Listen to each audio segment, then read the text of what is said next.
గురు చరిత్ర అధ్యాయం 9 చాకలివాడని అనుగ్రహించటం. శ్రీపాద శ్రీవల్లభులు ఇంకా ఎవరినైనా అనుగ్రహించారా అని నామధారకుడు ప్రశ్నించడంతో సిద్ధపురుషుడు చెప్తున్నాడు.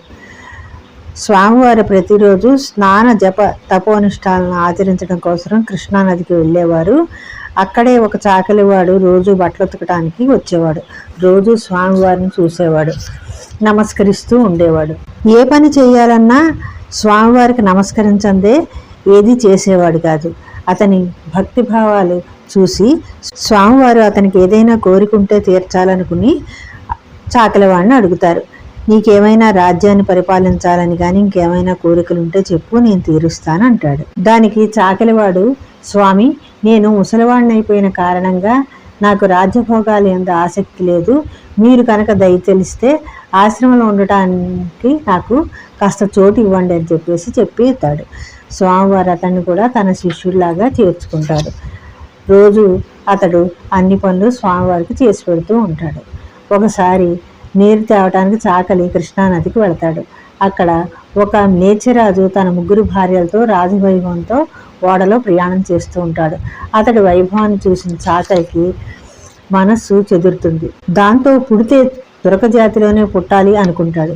అంతేకాకుండా బహుశా ఈ రాజు భగవంతుడి దయకి నోచుకొనైనా ఉండాలి, లేకపోతే పూర్వజన్మలో ఎక్కువ పుణ్యమైనా చేసుకొని ఉంటాడు, లేదంటే మహాత్ముడైనటువంటి ఒక గురువు వల్లనైనా ఇతడికి ఈ వైభవం కలిగి ఉంటుందని అనుకుంటాడు. చాకలివాడి మనస్సు స్వామివారు గ్రహిస్తారు. అతడు ఆశపడుతున్నట్లే వచ్చే జన్మలో మేచకులంలో పుట్టి ఆ రాజవైభవాన్ని అనుభవించమంటారు. అయితే చాకలి మరొక కోరిక కోరుకుంటాడు. మరు జన్మలో రాజ్యపాలన చేస్తూ రాజవైభవాన్ని అనుభవిస్తూ కూడా స్వామివారిని మరవకూడదని, స్వామివారిని ఆ జన్మలో కూడా సేవించే భాగ్యాన్ని తనకి కలగజేయాలని అడుగుతాడు. స్వామి మరుజనంలో తాను నృసింహ సరస్వతిగా అవతరించగలనని అభయం ఇచ్చి చాకలిని వైడూర్యపురంలో జన్మించమని అంటాడు. ఒకవేళ కనుక చాకలికి ఈ జన్మలోనే రాజు కావాలనంటే ఆ కోరిక ఇప్పుడే తీరుస్తానంటాడు. చాకలి ఈ జన్మలో తాను ముసలివాడైపోయిన కారణంగా వచ్చే జన్మలోనే తన కోరిక తీర్చమంటాడు.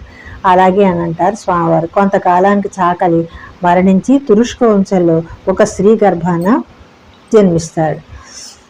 స్వామివారు ఈ విధంగా అనేక మహిమలు చేస్తూ ఉంటాడు. కొన్ని సంవత్సరాలు గడిచిన తర్వాత ఆశ్వీజ శుద్ధ ద్వాదశి హస్త నక్షత్రంతో కూడిన ఒక రోజునాడు స్వామివారు దేహాన్ని చాలిస్తారు. కానీ ఆయన మహిమల్ని చూపించడం మానలేదు.